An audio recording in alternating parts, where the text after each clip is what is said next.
Hello dear students, good morning. बच्चों, last time हमने बात की थी टाइप्स ऑफ इक्विलिब्रियम के बारे में। आज हम लोग इंटरेस्टिंग टॉपिक पढ़ेंगे, दो टॉपिक स्टडी करेंगे आज हम लोग। एक तो बेटा vector form of Coulomb's law, और दूसरा जो मैंने लास्ट टाइम बताया था आपको, equilibrium of point charge suspended through a point. ठीक है, चलिए तो सबसे पहले बेटा हम पहला टॉपिक फिनिश करते हैं, vector form of Coulomb's law.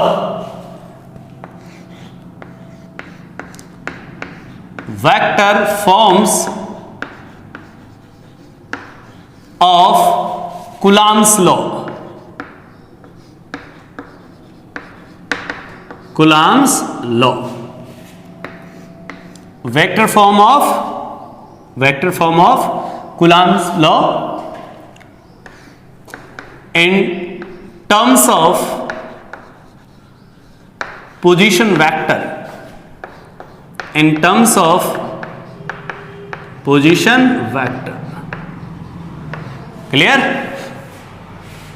ये टॉपिक स्टडी करते हैं यार, बहुत मजे आएंगे सर। इसके बाद वाला टॉपिक अपने आप में काफी कुछ सिखाता है हमें, ये भी बहुत कुछ सिखाता है। ठीक है, ऐसे नहीं इसको निगलेक्ट मार दें सर, बाद वाला पहले पढ़ लेते हैं।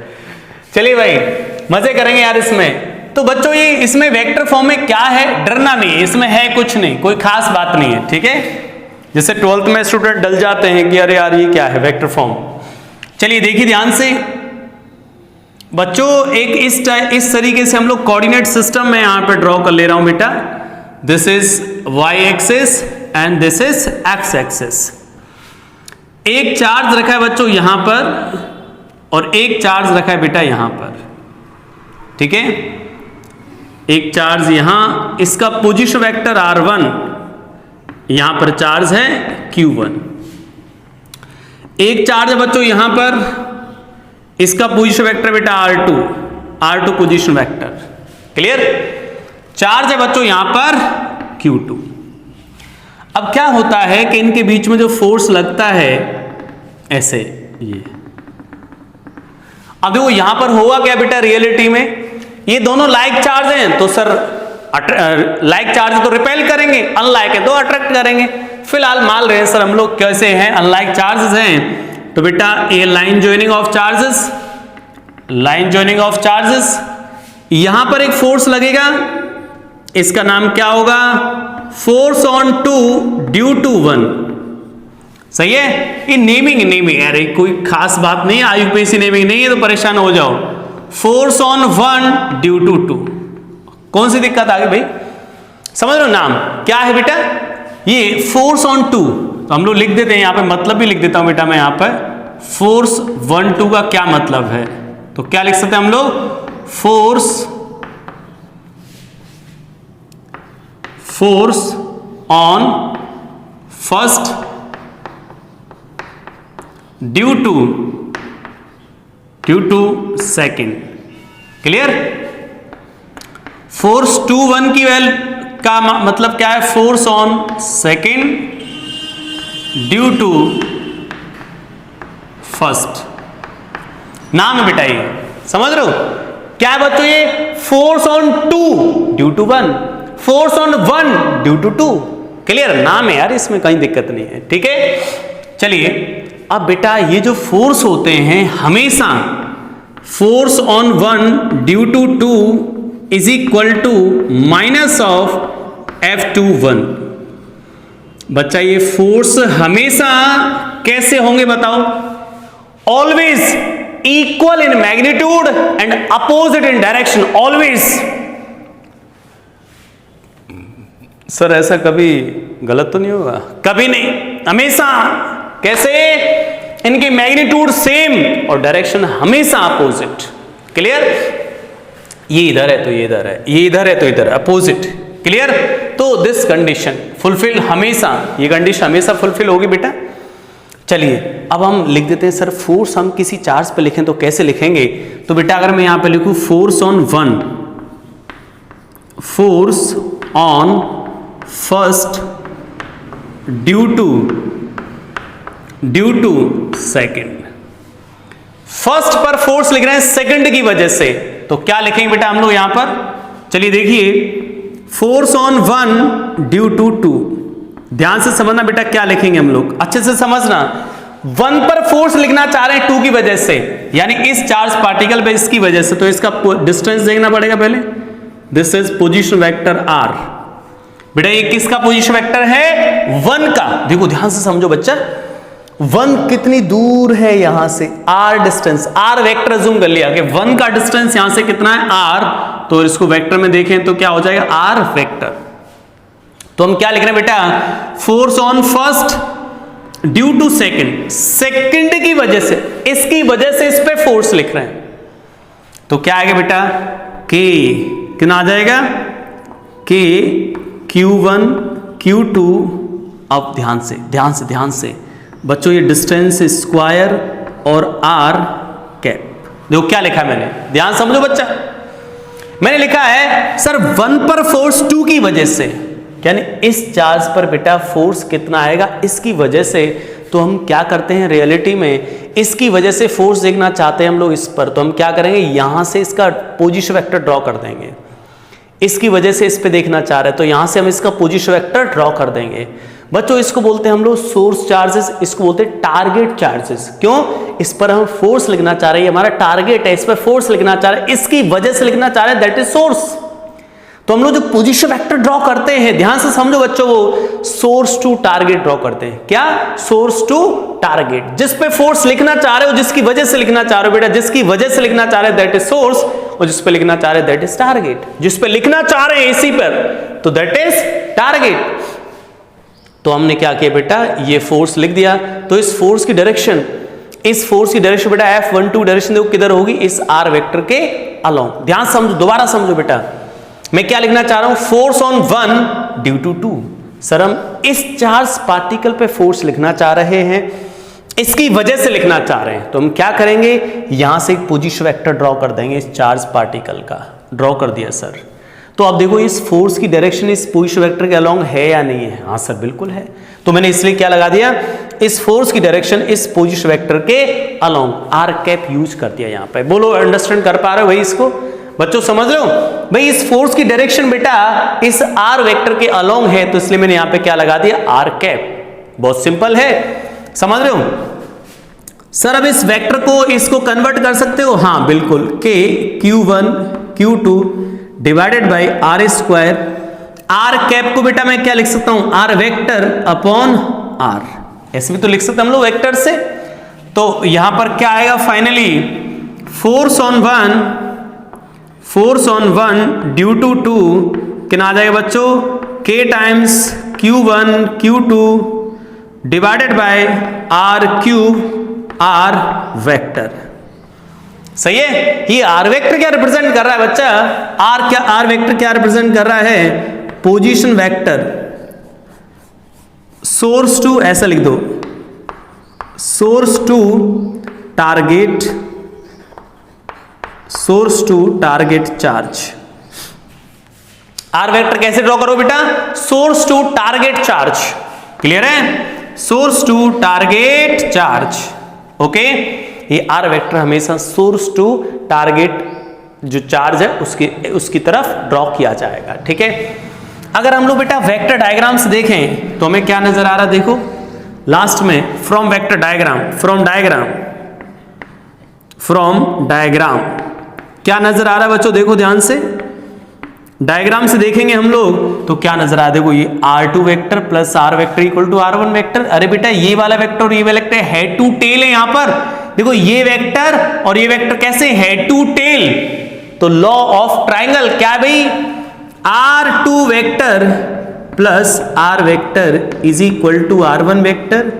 तो बच्चा यहां से R वेक्टर की वैल्यू क्या आ गई, R1 vector minus R2 vector. Clear? तो फोर्स कितना आ जाएगा बच्चा, फोर्स ऑन 1 ड्यू टू 2 कितना हो जाएगा, K times Q1 Q2 divided bye कितना, R वेक्टर की वैल्यू क्या पुटअप कर दूं, R1 minus R2 vector divided by R1 minus R2 vector का मॉड और इसका होल क्यूब। ठीक है? ये इधर समझ रहे हो ये। अब बेटा यहां पर आपको देखो कोई रॉकेट साइंस नहीं पढ़ा रहा, मैं बहुत कुछ टफ नहीं पढ़ा रहा, ठीक है, ध्यान से समझ लो, कोई बहुत बड़ी बात नहीं है इसमें। अब बच्चों हमें ये जो चीजें हैं वेक्टर फॉर्म को कैसे यूज करना हमारे बेसिक लेवल पे वो भी बताऊंगा मैं एग्जांपल के साथ, ठीक है।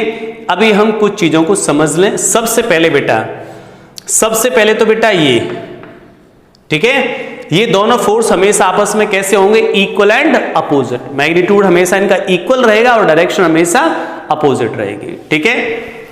अब बच्चों फोर्स ऑन वन लिखना चाहते हैं ड्यू टू टू, सर हम क्या लिखेंगे, ये स्टेटमेंट आ जाएगा और आर कैप को बेटा वेक्टर से ऐसे ड्रॉ कर दिया।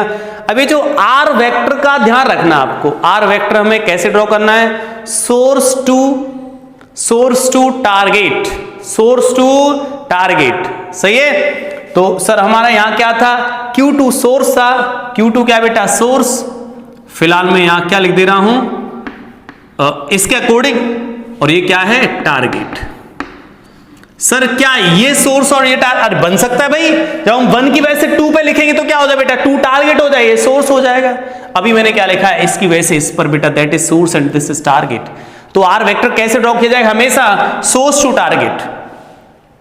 तो सर हम लोग क्या करेंगे, जब आर वेक्टर ड्रॉ करोगे तो क्या कर लेंगे बेटा, सोर्स के पोजीशन टारगेट के पोजीशन वेक्टर में से किसका पोजीशन वेक्टर सबट्रैक्ट करना पड़ रहा है, यहां पे देखो टारगेट के पोजीशन वेक्टर में से सोर्स का पोजीशन वेक्टर सबट्रैक्ट कर रहे हैं हम लोग, ठीक है, समझ रहे हो भाई। चलिए एग्जांपल देखते हैं इस पर। अब 2 छोटे एग्जांपल दूंगा बेटा इस कंसेप्ट को समझने के लिए, समझ रहे हो, फिर हम लोग आगे बढ़ जाएंगे भाई, इंटरेस्टिंग टॉपिक पर चले जाएंगे भाई, फिर हम लोग बहुत ही मजे आएंगे इसके अंदर भाई।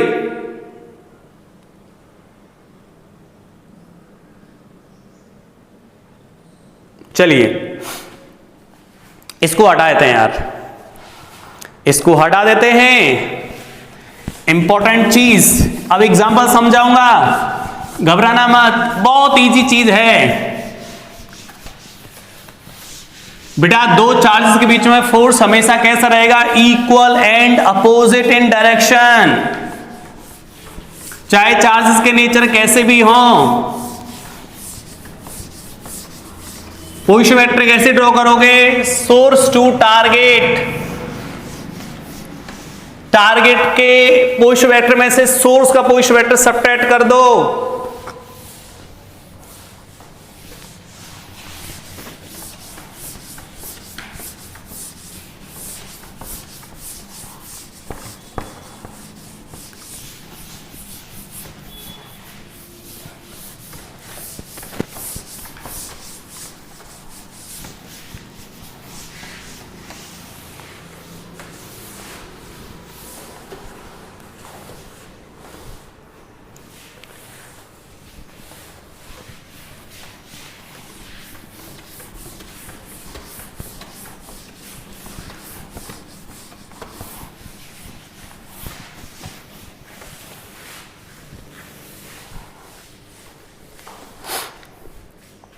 चलिए एग्जाम्पल देखते हैं यार, 2 सिंपल एग्जाम्पल, ठीक है।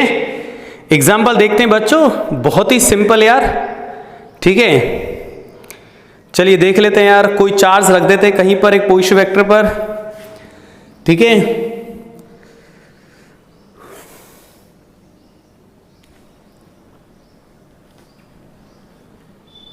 चलिए कोई एक चार्ज रख लेते हैं यार, if charge 2 कूलम, इसके पोजीशन वेक्टर लिख दूं, if charge 2 coulomb is situated at point, coordinate लिख रहा हूं बेटा 3, 2, 1 and another charge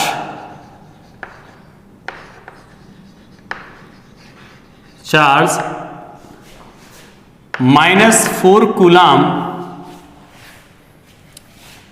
is situated at point 0, 1, 0, सही है। बेटा इसको मैं Q1 बोल दे रहा हूं, ठीक है, और इसको बोल दे रहा हूं Q2, ठीक है। देन फाइंड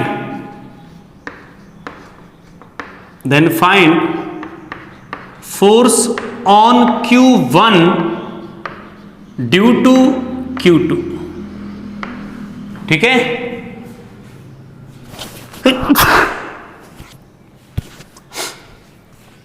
समझ रहे हो? चलिए भाई, मामला गंभीर था, स्टार्ट करें यार। सर इनमें से हमें ये आइडेंटिफाई करना कौन सोर्स है बेटा और कौन टारगेट है। किस पे लिख रहे हैं हम लोग फोर्स? देखो, सोर्स और टारगेट पहचानना सीखो, कैलकुलेशन करना बहुत आसान है। Force on Q1 that is target, तो ये क्या होना फिर? अंडरस्टूड है, सोर्स होना है। फोर्स हम कैसे लिखते हैं बेटा? टारगेट के पोजीशन में से किसका पोजीशन वेक्टर सबट्रैक्ट करते हैं? सोर्स का। तो हम लोग आर वेक्टर की वैल्यू क्या आ जाएगी बच्चा? आर वेक्टर जो ड्रॉ करते हैं सोर्स टू टारगेट, इसके Q1 के पोजीशन में से इसका पोजीशन वेक्टर सबट्रैक्ट कर दो, तो बेटा 3 - 0 i cap plus 2 - 1 2 - 1 j cap plus 1 - 0 1 k cap. किन आगे बच्चों? 3i cap plus j cap plus k cap. This is R vector. Clear? R vector आ गया। फोर्स कैसे लिख दें? फोर्स ऑन 1 ड्यू टू 2 कैसे लिखेंगे? k Q1 Q2, तो 4 कूलाम 2 कूलाम। लेकिन ध्यान से बेटा वेक्टर फॉर्म में साइन के साथ वैल्यू पुटअप करनी पड़ती है, समझ लो, वेक्टर फॉर्म में साइन के साथ। तो k 2 coulomb minus 4 coulomb divided by r square, या आर क्यूब लिख दूं यहां पर, आर क्यूब आर वेक्टर। किन आगे बेटा? -8 k divided by r vector कितना हुआ? 3i cap plus j cap plus k cap. अब इसका मैग्नीट्यूड ले लो बेटा, मैग्नीट्यूड कितना आएगा? मैग्नीट्यूड 9 + 1 + 1, और इसका भी क्या कर देंगे हम लोग? क्यूब कर देंगे, समझ लो। तो बेटा ये कितना आगे देखो, 1 1 2 11, तो ये हो गया -8k अपॉन रूट ऑफ या 11 की पावर 3/2, और सामने माइनस का मल्टीप्लाई कर दूं इसमें तो कोई फर्क नहीं पड़ेगा, यहां लिख दो, कहीं भी लिख दो, प्लस k कैप। आ गया फोर्स, ठीक है। अब आगे सॉल्व करो तो कर दो, नहीं कोई दिक्कत नहीं है। चलो, तो इंपॉर्टेंट है बच्चों आर वेक्टर ड्रॉ करना, source to target, source to target. कैसे निकालेंगे सर? टारगेट के पोजीशन वेक्टर में से सोर्स का पोजीशन वेक्टर सबट्रैक्ट कर दो। क्लियर? एक क्वेश्चन लिख लेते हैं, थोड़ा सा स्टैंडर्ड क्वेश्चन लिख लेते हैं, मतलब जिसकी वैल्यूज वगैरह हमें पता हो थोड़ी बहुत, ठीक है। वैल्यूज तो क्या पता होंगी, ये चलो कोई इसमें क्या है यार, कोई वैल्यू लिख लेते हैं। इफ -3 कूलाम चार्ज, ये कोऑर्डिनेट लिख दे रहा हूं मैं, 3 2 1,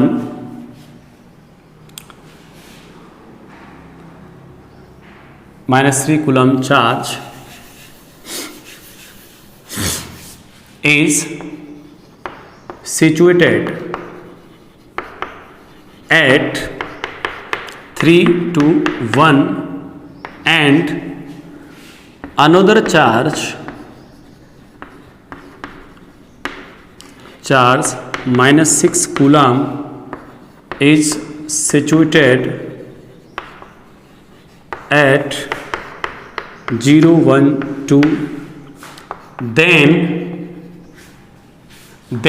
बेटा इसको Q2 एज्यूम कर लें और इसको Q1, then force on Q2 due to Q1। बेटा Q2 पर फोर्स, तो टारगेट कौन है अब? Q2, सोर्स कौन है? Q1। तो आर वेक्टर कैसे ड्रॉ करूंगा सर मैं? आर वेक्टर ड्रॉ करने का बेटा हम कैसे ड्रॉ करते हैं, टारगेट टू टारगेट के पोजीशन वेक्टर में से सोर्स का पोजीशन वेक्टर सब्ट्रैक्ट कर देते हैं। तो टारगेट का पोजीशन वेक्टर क्या है, टारगेट कौन है भैया, टारगेट Q2 टारगेट है सर, इसका position vector 0 i cap, directly लिख दो बेटा मैं इसमें, 0 में से इसको सब्ट्रैक्ट करो तो -3 i कैप हो जाएगा, 1 में से इसको सब्ट्रैक्ट करो -j कैप, 2 में से 1 जाएगा तो प्लस का k cap. This is a position vector. Sir magnitude निकालना है इसका, कितना आएगा, -3 का स्क्वायर 9 +1 कितना है बेटा, √11, force on 2 due to 1 k -3 coulomb -6 coulomb divided by ये 11 √11 का होल क्यूब और ये vector -3 i cap -j cap plus k cap. अरे कर लोगे जो भी है, ठीक है। तो बेटा इंपॉर्टेंट एक चीज समझ आई, यहां पे एक चीज नोट करके क्या लिखना आपको कि चार्ज के जो साइन वेक्टर फॉर्म में जो चार्ज है ना उनके साइन कंसीडर करने पड़ते हैं। तो हम लोग क्या लिखते हैं बेटा यहां पर नोट लगा के, we put the value of charges in vector form with sign के साथ वैल्यू पुटअप करेंगे यार, ठीक है, समझ लो बच्चों। चलिए स्टार्ट करते हैं आगे। अब आता बेटा हमारा मोर इंटरेस्टिंग टॉपिक, बहुत ही शानदार और बहुत ही जबरदस्त। चलिए इसको एक बार नोट कर लेते हैं भाई।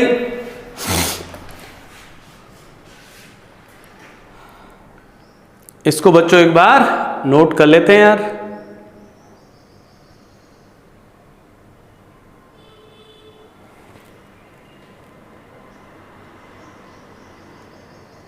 चलिए अब बच्चों हमारा नेक्स्ट जो टॉपिक आएगा बेटा, equilibrium of suspended point charge system. Equilibrium of suspended point charge system. बच्चों वेक्टर फॉर्म को यूज करना बहुत आसान है बेटा। पोजीशन आर वेक्टर कैसे ड्रॉ करोगे, समझ रहे हो, सोर्स टू टारगेट। टारगेट क्या होता है सर, जिस डेस्टिनेशन जिस पे फोर्स लिख रहे हो, जिसकी वजह से लिख रहे हो, दैट इज सोर्स।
चलिए बात करते हैं यार नेक्स्ट टॉपिक की, ठीक है, equilibrium of suspended point charge system. चलिए बच्चों ये बहुत ही इंटरेस्टिंग टॉपिक है। Equilibrium of suspended point charge system.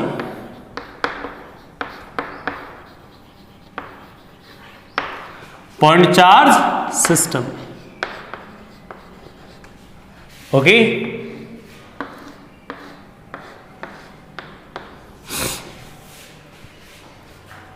ठीक है, equilibrium of suspended point charge system. समझना ध्यान से इस टॉपिक को, सही है, बहुत अच्छे क्वेश्चंस पुटअप होते हैं इसमें से, ठीक है। अच्छा कॉन्सेप्ट है, कई सारी चीज़ें हमें सीखने को मिलेंगी इस पे, कई चीज़ों पर कई जगह पे इस टॉपिक को हम कनेक्ट करेंगे, ठीक है, बाकी टॉपिक्स के साथ। ओके, चलिए देखिए सबसे पहले बेटा हम बात करें कि सर हमने एक इस पॉइंट से स्ट्रिंग्स की थ्रेड की हेल्प से दो चार्ज बॉडी को ऐसे अटैच कर रखा है, ठीक है, इस तरीके से, ठीक, ऐसे अटैच कर रखा है दो चार्ज्ड पार्टिकल्स को, ठीक है, एक चार्ज बॉडी यहां पर है पॉइंट लाइक और एक यहां पर है, क्लियर। अब हमें अगर बात करें सर हम लोग इक्विलिब्रियम की, एंगल है बाय द वे ये थीटा, समझ लो, थीटा 1 बोल दे रहा हूं और ये एंगल बोल दे रहा हूं थीटा 2। इस बॉडी पर चार्ज Q1, इस बॉडी पर चार्ज Q1, मास M1, मास M2, चार्ज Q2, सही है। इनके बीच के गैप की बाद में चर्चा करेंगे हम लोग। ओके, इस टाइप का एक सिस्टम है सस्पेंडेड पॉइंट चार्ज सिस्टम। बेटा कॉन्सेंट्रेट करना इस टॉपिक पर, कैसे क्वेश्चन हमसे एग्जाम में पूछे जाते हैं, ठीक है, किस तरीके की चीजों के बारे में हमसे चर्चा की जाती है। चलिए देखिएगा, सबसे पहले बेटा इक्विलिब्रियम के लिए क्या होगा, इक्विलिब्रियम के लिए बेटा नेट फोर्स क्या होना चाहिए, इक्विलिब्रियम के लिए नेट फोर्स क्या आना चाहिए, 0। कोई बॉडी इक्विलिब्रियम में है तो उस पर नेट फोर्स 0। अब यहां पर हम जो इक्विलिब्रियम चेक कर रहे हैं बेटा, इन डिफरेंट बॉडीज का इक्विलिब्रियम चेक कर रहे हैं, इस बॉडी का इक्विलिब्रियम, इस बॉडी का इक्विलिब्रियम, तो इस पे फोर्स कौन कौन से लग रहे होंगे सर, एक तो लग रहा होगा बच्चा इस पर mg, तो हम बोल सकते हैं यार, अगर जनरल मान के चलो कि इसका मास m है, जनरली mg, और इधर क्या आएगा बेटा टेंशन, और इधर क्या आएगा इनके बीच में भाई रिपेल हो रहे हैं तो इलेक्ट्रोस्टैटिक फोर्स हो जाएगा। अब ये बॉडी अगर इक्विलिब्रियम में तो इस पर नेट फोर्स क्या होना चाहिए, 0, यानी कि बेटा यहां पे हम क्या लिख देंगे, Fe plus tension plus mg, net force क्या आना चाहिए, 0। समझ लो, यही तो है, इंपॉर्टेंट है बहुत, मैं बता रहा हूं बेटा ये टॉपिक बहुत इंपॉर्टेंट है, यहां से क्वेश्चंस बहुत सारे पुटअप होते हैं, आप देखना कितनी वैरायटी ऑफ क्वेश्चंस यहां से डेवलप किए जा सकते हैं, ठीक है। चलिए देखिएगा, अब सबसे पहले बेटा हम लोग इन थीटा 1 थीटा 2 पे कमेंट करेंगे, क्या कमेंट करेंगे देखिएगा ध्यान से यहां से, ठीक है बच्चों, ध्यान से समझना भाई चीजों को।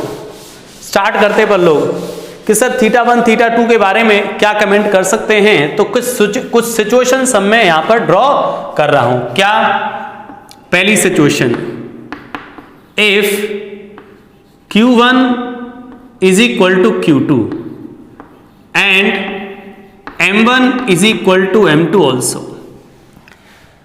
बेटा दोनों के चार्ज इक्वल हैं, मास M1 और M2 इक्वल हैं, दोनों के चार्जेस भी इक्वल है, मास भी इक्वल है, तो सर थीटा 1 थीटा 2 में क्या रिलेशन आएगा, तो then theta 1 is equal to theta 2, this relation, ये रिलेशन एग्जिस्ट करेगा दोनों के बीच में, ठीक है। अगर सर नेक्स्ट सिचुएशन की बात करें, ये Q1 not equal to Q2 but M1 is equal to M2, then what's the relation? Charge different है, मास अलग अलग, मास कैसे बेटा सेम, तो इस केस में भी theta 1 is equal to theta 2, इस केस में भी एंगल सेम होंगे, कैसे बताएंगे अभी। अगर बच्चा हमने ऐसा अज्यूम कर लिया कि Q1 not equal to Q2 and M1 also not equal to M2, बेटा Q1 Q2 इक्वल नहीं है बट M1 M2 भी इक्वल नहीं है, तो क्या होगा यहां पर बच्चों theta 1 not equal to theta 2, clear, समझ रहे हो। नेक्स्ट सिचुएशन ऐसे ड्रॉ कर दो कि सर Q1 और Q2 आपस में इक्वल हैं but and M1 not equal to M2, mass equal नहीं है, तब क्या होगा theta 1 not equal to theta 2, सही है। अब एक चीज समझ आ रही है यार यहां पर कि सर Q1 के मान इक्वल हैं या इक्वल है या अनइक्वल है, कोई फर्क नहीं आ रहा उधर। थीटा को डिसाइड कर रहा है सिर्फ और सिर्फ मास। तो बच्चों यहां पर आप दिमाग में ऐसे बिठा लोगे, mass is the deciding factor of angle theta. Angle theta को कम ज्यादा करने का काम किसका है? मास का। वजह क्या है बताऊंगा, वजह भी बताऊंगा। अगर बेटा मैं यहां पे कुछ सिचुएशन ड्रॉ करूं कि सर यहां पर थीटा की वैल्यू कैसे निकालेंगे, अगर मान लो जनरल एंगल थीटा यहां पर, तो कैसे निकालेंगे?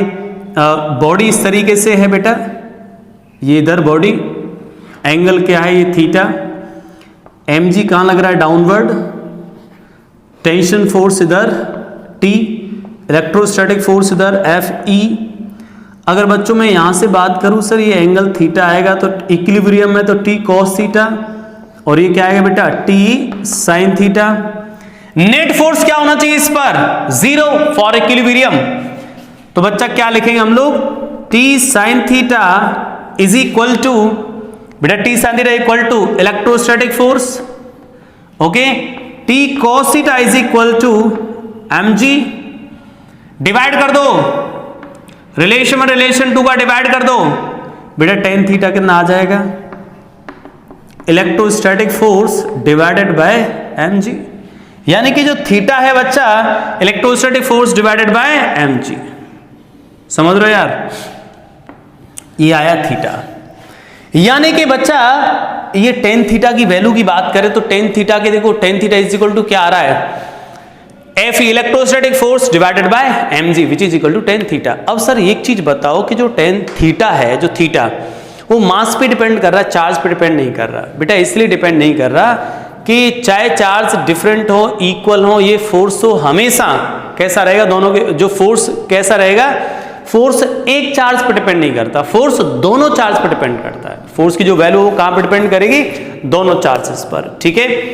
तो यहां से मैं ऐसा बोल सकता हूं कि सर अगर m बढ़ाओगे, ऐसा देख लो यहां tan theta is equal to electrostatic force divided by mg। अगर मास ग्रोथ करेगा तो tan थीटा डिक्रीज करेगा, मतलब थीटा डिक्रीज करेगा। यानी जो मास ज्यादा होगा उसकी तरफ एंगल कम होगा भाई। देख लो बेटा, मास ग्रोथ कर रहा है tan theta, theta growth decrease कर रहा है। मतलब हम लोग यहां से लिख सकते हैं कि सर अगर m1 ज्यादा है m2 से, देन क्या हो जाएगा? θ1 लेस हो जाएगा θ2 से। समझ रहे हो? मास के इनवर्सली प्रोपोर्शनल मान सकते हो आप लोग बेटा। tan थीटा के डाउन में m आ रहा है, मतलब मास ग्रोथ तो थीटा डिक्रीज कर जाएगा, ठीक है। मास ज्यादा तो उसकी तरफ उस साइड एंगल कम, ठीक है। अगर मैं यहां कुछ सिचुएशन ड्रॉ करूं बेटा इस तरीके से, ये मास, ये इधर बच्चों, ये एंगल दिख रहा है आपको?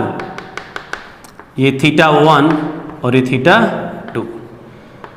चार्ज कितना भी हो इन पर बेटा, मास m1 और ये मास m2, तो यहां पे कौन ग्रेटर है? m1 greater than m2। जो मास ज्यादा होगा उस साइड एंगल कम बनेगा। इसकी वजह ये होती है बेटा, देखो ये mg, m1g और ये डाउन में m2g। एक्चुअल में ये दोनों फोर्स क्या करते हैं? इसको वापस लाने की कोशिश करते हैं, एक को इस पर टॉर्क लगाते हैं, ठीक है। रोटेशन पढ़ेंगे हम लोग, टॉर्क लगाते हैं इस पर, ठीक है। अगर हम बात करें सर ये जो वैल्यू कम हो गई और ये वैल्यू ज्यादा हो गई, देखो ये θ1 और ये θ2, ठीक है। m1 m2, ये टॉर्क लगाएगा बेटा m2g, इस साइड लाएगा, और ये भी वापस इसको इस साइड लाएगा। बट ये ज्यादा है तो ज्यादा इस तरफ ले आएगा, θ2 कम हो जाएगा। समझ रहे हो? तो बेटा यहां पर m1 ज्यादा है तो θ1 कम होगा। यहां पर बच्चों m2 ज्यादा है m1 से तो θ2 कम होगा θ1 से, ठीक है। तो ये बेटा हमारा कुछ कंक्लूजन है। एक बार वापस देख लेते हैं बच्चों इसको, ठीक है। अभी टॉपिक क्वेश्चन समझाऊंगा बेटा, क्वेश्चन कैसे पुटअप होते हैं, स्पेशल केसेस पे आएंगे अभी हम लोग। Equilibrium of suspended point charge system, equilibrium के लिए नेट फोर्स 0 होना चाहिए। इस पे 3 फोर्स लग रहे, तीनों का सम 0 कर दिया, 0 होना चाहिए भाई। सर एंगल थीटा पे कमेंट करने के लिए हमने एक फ्री बॉडी डायग्राम बनाया, जनरल बॉडी का रिलेशन निकाला बेटा, tan theta equal to electrostatic force upon mg। Mass बढ़ाओगे थीटा डिक्रीज कर जाएगा, मास बढ़ेगा थीटा डिक्रीज कर जाएगा, लिखा हुआ है। यानी आप अब दिमाग में ये बिठा लोगे, mass is the deciding factor of angle theta. जो मास है वो एंगल थीटा को डिसाइड कर रहा है, समझ रहे हो। ज्यादा है मास तो एंगल कम हो जाएगा, मास कम है तो एंगल ज्यादा हो जाएगा, इनवर्स रिलेशन है, ठीक है। ओके स्टूडेंट्स, तो अब हम बात करते हैं बेटा कुछ स्पेशल केसेस की, ठीक है। इसके स्पेशल केस लेते हैं भाई, बहुत इंपॉर्टेंट है। चलिए पहले इसको नोट कर लेते हैं यार।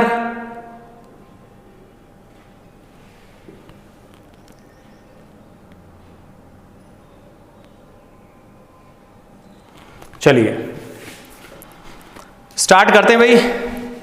अब बच्चों स्पेशल केसेस की बात करते हैं हम लोग, स्पेशल केस देख। ओके स्टूडेंट्स, चलिए तो बच्चों अब इसमें स्पेशल केस देखते हैं हम लोग। तो बेटा ये स्पेशल केस ही अपने आप में इंपॉर्टेंट है यार। Special case first.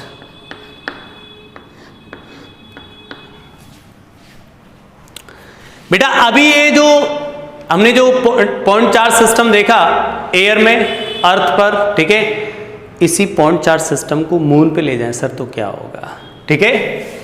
If experiment is done on moon, तो बच्चों समझ गए हो मून पे क्या फर्क पड़ने वाला भाई। सर मून पे फर्क मतलब अर्थ पे याद है, अर्थ पर G, मून पर क्या आएगा G/6। ग्रेविटेशनल एक्सेलरेशन चेंज हो जाता है यार। तो अभी जो एंगल आ रहा था बेटा एयर में, जब हम लोग अर्थ पर थे तो कितना एंगल आ रहा था by the way, electrostatic force divided by mg। Moon पे ले जाएंगे तो बेटा एंगल अज्यूम कर लिया tan theta dash. Electrostatic force में कोई बदलाव नहीं, मास में कोई बदलाव नहीं, लेकिन G बदल गया, G/6 डिक्रीज हो गया, एंगल बढ़ गया, समझ रहे हो। तो ये वैल्यू बेटा ये फैक्टर डिक्रीज कर रहा है तो ये फैक्टर क्या करेगा, इंक्रीज। यानी कि tan थीटा डैश इंक्रीज, इसका मतलब थीटा डैश इंक्रीज, इसका मतलब बच्चों क्या आ जाएगा, theta dash greater than theta. यानी कि इस पूरे चार्ज सिस्टम को बेटा हम लोग कहां ले जाएंगे, मून पर, तो क्या होगा, एंगल बढ़ जाएगा उनके बीच में, बिकॉज ग्रेविटी कम हो गया।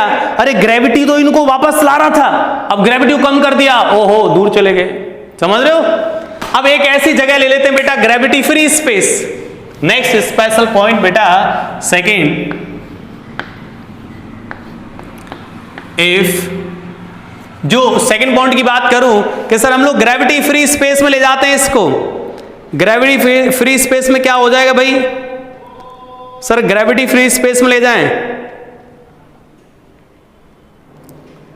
समझ रहे हो।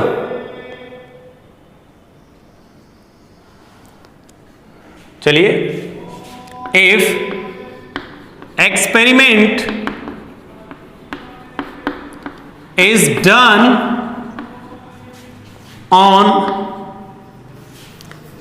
in gravity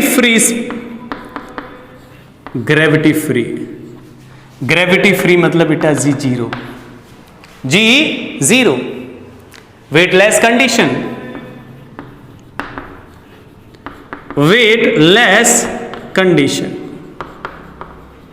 clear. ऐसी जगह सेट बेटा एक्सपेरिमेंट किया जाए जहां ग्रेविटी है ही नहीं, उस केस में बताना क्या होने वाला है, electrostatic divided by mg, G0। तो सर ये टर्म कितना आ गया, tan theta is equal to infinity. अब याद है tan में इन्फिनिटी किसकी वैल्यू होती थी, 90 की, तो इस केस में थीटा कितना 90 डिग्री। यानी बच्चों इस केस में चार्ज सेटअप ऐसे हो जाएगा, ये कॉमन सस्पेंड पॉइंट, यहां पर एक बॉडी और एक बॉडी यहां पर, ये m1 और ये m2, समझ रहे हो, चार्ज q1 चार्ज q2, इनके बीच में रिपल्शन फोर्स लग रहा है, इलेक्ट्रोस्टैटिक फोर्स ये, इलेक्ट्रोस्टैटिक फोर्स ये, टेंशन की बात करें स्ट्रिंग के अंदर तो बेटा टेंशन कैसा आ जाएगा, कट कर दूं तो टी की वैल्यू इलेक्ट्रोस्टैटिक के इक्वल आ जाएगी। कितना आ जाएगा बेटा इलेक्ट्रोस्टैटिक फोर्स, ये टेंशन इज इक्वल टू कितना आ जाएगा एफ ई। एफ ई की वैल्यू कितनी आ जाएगी बेटा, इन दोनों के बीच में डिस्टेंस, सर इनके जो साइड लेंथ थी लेंथ इसके बीच में हम लोग क्या बोलते हैं एल, एल ये डिस्टेंस स्ट्रिंग की लेंथ, तो कितनी हो जाएगी बच्चों ये 2L, तो K Q1 Q2 upon 2L का whole square, this is a tension develop in the string. ये स्पेशल पॉइंट बहुत मजा आएगा बेटा, समझ लो। तो इसमें मैंने आपको क्या सिखाया है कि भैया free space, gravity free space में ले गए तो बेटा ये बॉल्स कंप्लीट ऐसे, समझ रहे हो, ऐसे हो जाएंगे, मतलब ये एंगल जो है कितना बन जाएगा यहाँ वर्टिकल के साथ 90 डिग्री, ठीक है। चलिए, तो इस केस में टेंशन फोर्स भी पूछा जा सकता है, तो हमने टेंशन फोर्स निकाल दिया। इस केस में कि स्ट्रिंग्स में टेंशन कितना डेवलप हो रहा है, कॉमन सस्पेंशन पॉइंट है ये। अब थर्ड केस, सही है सर, थर्ड केस क्या करें, अब इस पूरे एक्सपेरिमेंटल सेटअप को बेटा पानी में ले जाते हैं, लिक्विड में, ठीक है। लिक्विड में ले जाए तो सर क्या आएगा, ठीक है भाई, if experiment is done in liquid, if experiment is done in water, water में ले गए यार। सर अब वाटर में ले जाने से क्या फर्क पड़ता था, एक जनरल बॉडी की बात करें कि सर जनरल बॉडी की बात करें कि अगर ये कंटेनर है और इस तरीके से वाटर फिलअप है इसके अंदर और एक बॉडी हमने इसके अंदर रख दी तो ये आता था mg और उस पर एक फोर्स ऑफ वायलेंसी लग जाता था, फोर्स ऑफ वायलेंसी, इलेक्ट्रोस्टैटिक नहीं है यहां पे, ठीक है। इसका अपेरेंट वेट कितना आता था, अपेरेंट वेट, अपेरेंट वेट कितना आता है इस बॉडी का, अपेरेंट वेट मतलब सर अरे अब फिलहाल कितना वेट है इसका यहाँ पे, सही है। तो कैसे निकालो बच्चा, अपेरेंट वेट यहां से W अपेरेंट कितना आ जाएगा, mg में से फोर्स ऑफ वायलेंसी सब्ट्रैक्ट कर दें। अरे बेटा फ्लूइड मैकेनिक्स में अपेरेंट वेट निकालना सिखाया, mg में से फोर्स ऑफ वायलेंसी सब्ट्रैक्ट कर दो। अच्छा अब mg की बात करें, सर mg क्या होता है, मास, सॉरी मास को भी मैं कैसे लिख दूं बच्चा, मास को वॉल्यूम के टर्म में लिख दो, volume to density, volume into density, body का डेंसिटी सिग्मा इनटू जी मान लें, minus V rho into G, ठीक है। अब हम लोग यहां से क्या लिख सकते हैं बच्चों, थोड़ा यहां पे देखना पड़ेगा हमें, तो यहां से आप क्या करो बच्चा, यहां से आप क्या करो, mg को बदलो मत, फिलहाल अभी बदलो मत, अभी इस स्टेप पे मत बदलो, ये इस स्टेप पर मत बदलो, mg को mg ही रहने दो। mg ले लिया common, apparent mg common, 1 minus v रो g अपॉन m इंटू जी, जी ने जी कैंसिल कर दिया। अब बदल दो मास को, क्या आ गया बेटा 1 minus V rho, v into sigma, हटा दें इसको, ये आ गया बेटा mg 1 minus rho upon sigma, this is apparent weight. अभी रुकना, अभी हम किसी कंक्लूजन पे नहीं पहुंचे बेटा। ये रो क्या है, रो क्या है, rho is a density of water, समझ लो, या ऐसा बोल सकते हैं जिसमें डुबाया, जिसमें डुबाया, सिग्मा क्या है बेटा, जिसको डुबाया, जिसको डुबाया, सही है। सिग्मा जिसको डुबाया, रो जिसमें डुबाया, ठीक है, याद रख सकते हैं, ठीक है भाई, ध्यान समझना आप। अब हम बात करते हैं सर इस कंसेप्ट की, लास्ट वाले जो कंसेप्ट को देख रहे हैं हम लोग, एक्सपेरिमेंटल वाला कंसेप्ट तो यहां तक था, अब हम लास्ट वाले कंसेप्ट को देख रहे हैं, ठीक। चलिए, तो अब हम बात करें सर टेन थीटा की। अब टेन थीटा कितना आएगा बच्चा, टेन थीटा यहां लिख दे रहा हूं मैं लास्ट वाला section, tan theta dash electrostatic force divided bye जो है अपेरेंट वेट W डैश, सही है। क्या आ जाएगा बच्चों यहां से, यहां से हो जाएगा अपेरेंट ये force divided bye mg1 minus rho upon sigma, रो अपॉन सिग्मा। अब एक चीज सोचो बच्चा, मीडियम के अंदर जाओगे तो इलेक्ट्रोस्टैटिक फोर्स भी तो बदलेगा। कितना हो जाएगा एफ ई, जो भी लग रहा था एयर में सपोज एफ ई है भाई, एयर में हम कितना आजूम करके चले एफ ई इलेक्ट्रोस्टैटिक फोर्स, यहां पर कितना आ जाएगा बेटा ई आर से डिवाइड हो जाएगा, ई आर से डिवाइड हो जाएगा सर। मीडियम के अंदर फोर्स चेंज हो जाता है भाई। अब ये चीज क्या लिखी है, दिस इज अ, बोलो क्या लिखा है, tan theta dash is equal to tan theta divided by E R times 1 minus rho upon sigma. Relation relation relation direct पूछा जाता है। अरे वहां कैलकुलेशन थोड़ा ना करोगे कि वाटर में ले जाएंगे तो सर ये एफबीडी बना रहा हूं, ये कर रहा हूं, वो कर रहा हूं, समथिंग समथिंग। शॉर्ट पुटअप करोगे, आंसर निकालोगे, एंगल कितना चेंज हो जाएगा यहां से पता चल जाएगा। ठीक है, इस तरीके से बेटा। लेकिन सर अगर बाय द वे ऐसा हो गया, इफ ऐसा बोल दिया जाए theta dash is equal to theta, then क्या हो जाए बच्चों, tan theta is equal to tan theta dash, मतलब ये दोनों 1 हो गए तो बेटा कितना आ गया E R times 1 minus rho upon sigma is equal to 1। ये कौन सी कंडीशन है, जब थीटा चेंज ही नहीं हो रहा है, जब थीटा चेंज नहीं हो रहा है। बच्चों अब नोट करने का थोड़ा विशेष ध्यान रखना, कैसे किया हमने, पहला special case complete, second special case complete, समझ रहे हो, थर्ड यहां से शुरू हुआ, थर्ड स्पेशल केस, फिर यहां आ गए ये थर्ड स्पेशल केस। ठीक है, प्रॉपर तरीके से नोट करना बेटा। अब बच्चों हम बात करते हैं नेक्स्ट, सही है, सिंपल बातें करते हैं, दो छोटे छोटे क्वेश्चन करेंगे बच्चों और उसके बाद आगे बढ़ जाएंगे। नोट कर लो जब तक आप इसको।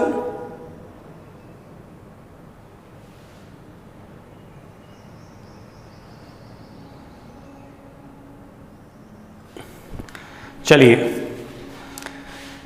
बेटा, बहुत इंटरेस्टिंग चीज है ये। ठीक है, इसको हटा देते हैं यार हम यहां से, स्टार्ट करते हैं अब एक दो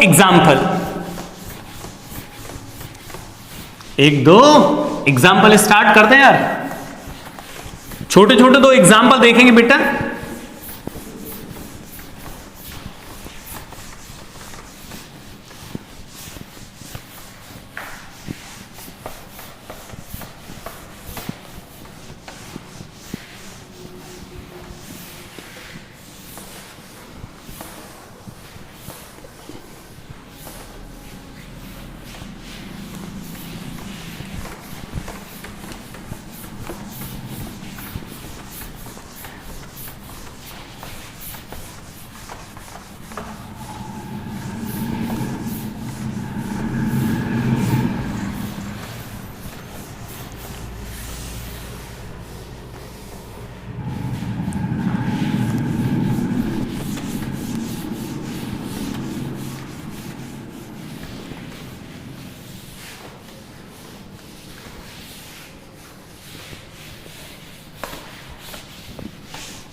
चलिए अब छोटे छोटे दो तीन क्वेश्चन देख लेते हैं यार।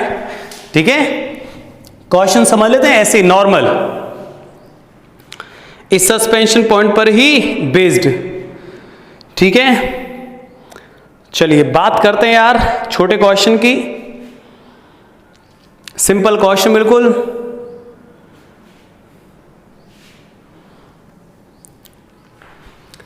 बेटा ये पूछा है आपसे, पहला क्वेश्चन सिंपल, ऐसे अटैच कर दो, एक चार्ज यहां, एक चार्ज यहां। ठीक है, charge Q, length L, angle 37 both. ठीक है, आपसे पूछा गया बेटा फाइंड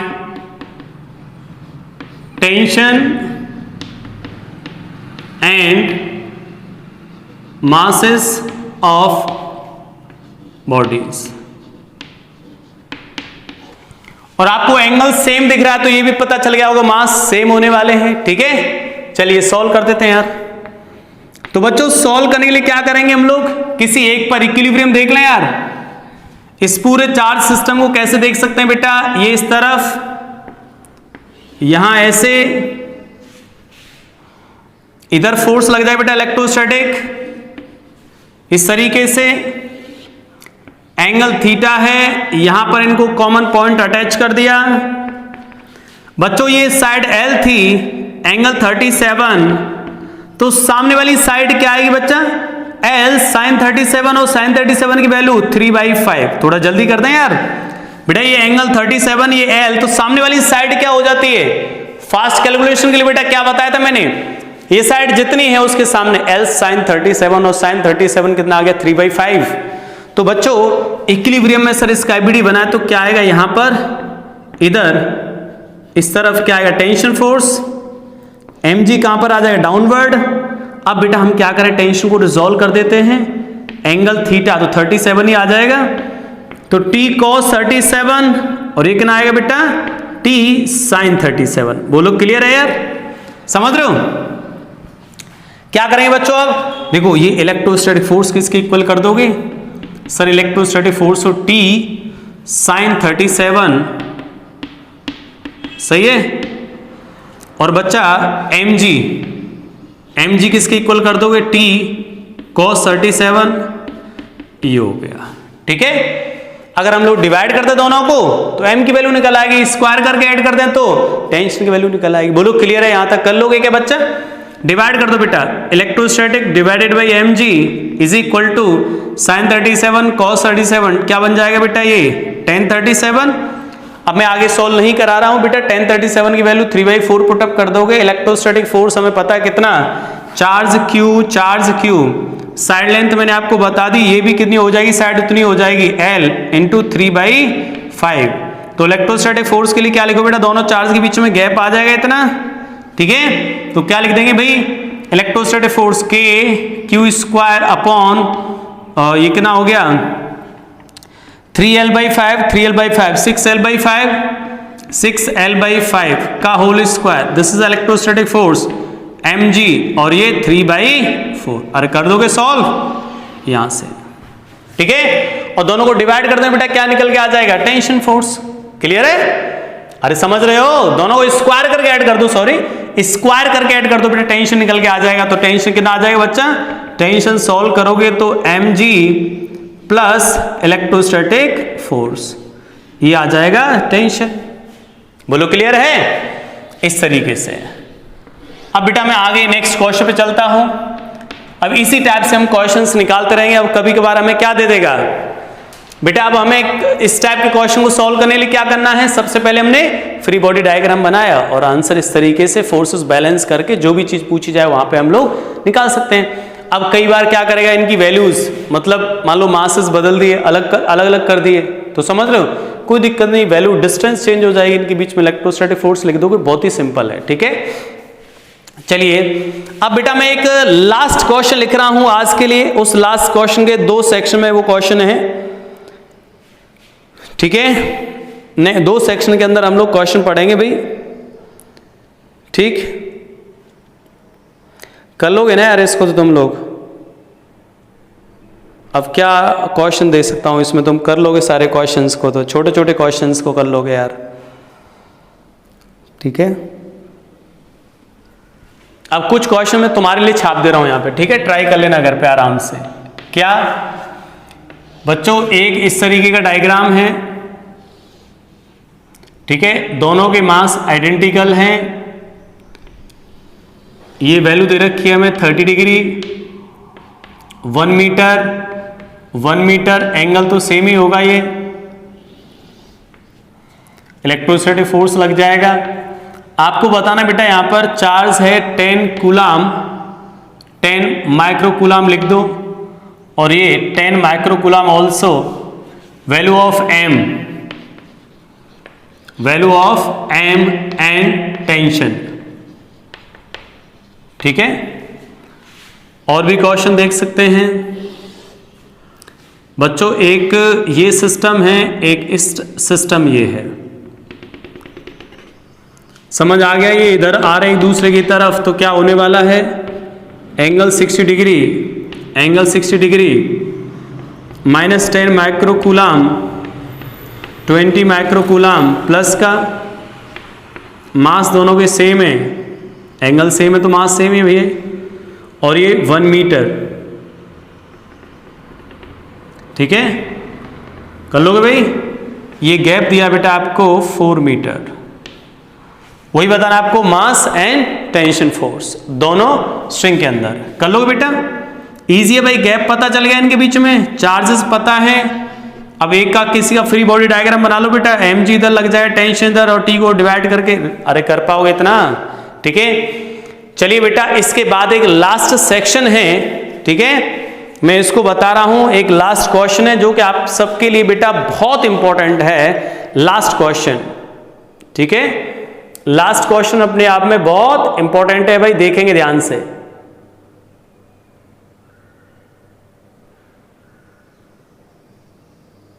चलिए इसको हटा देता हूं भाई यहां से मैं, ठीक है, इसको रिमूव कर देते हैं यार यहां से।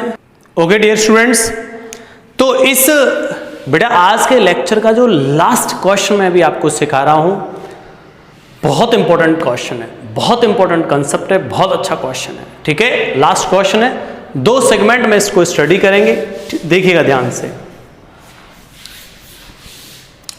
बेटा। ये जो लास्ट क्वेश्चन है काफी इंपॉर्टेंट है, देखिएगा ध्यान से बेटा। एक यहां पर ये यहां से एक बॉडी अटैच कर दी हम लोगों ने, एक इधर, ठीक है बच्चों। ये एंगल जो है इनके बीच में क्या है? थीटा, एंगल थीटा, मास क्यू, मास और क्यू।